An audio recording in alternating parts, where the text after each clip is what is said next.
And I want to talk about that too. This is a court of equity, and the court is going to try and do equity, correct? That's right. They're going to try to divide the pie, and they're going to look at all of the assets, and they're going to look at the liabilities, and that's just with respect to those kind of things, not even talking about custody. And then they're going to make a decision after trial, of course. I mean, we're just, that's just a really abbreviated version of what's going to happen. All right, let's talk about the property. Let's take a couple that owns a house together. They have a couple cars. They each have a retirement account, some savings accounts, a checking account. What's going to happen vis-a-vis the property? Well, it really depends. Generally, any property that's acquired during the course of the marriage is marital property.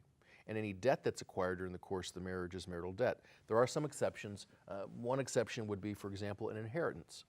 Let's say, for example, that the husband inherited $1 million from Uncle Charlie, and that went into a separate account, didn't put his wife's name on it, just left it there.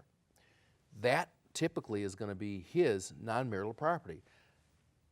However, the court takes into consideration the value of your non-marital estate. You need to think of it like an estate. Marital estate, okay, everything you got during the course of the marriage.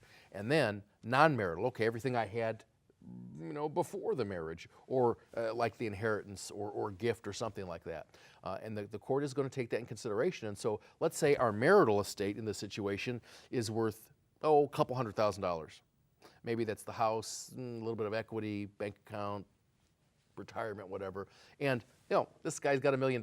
Well, probably the other spouse is going to get the lion's share of the marital estate because, again, as you say, they're trying to equal things out.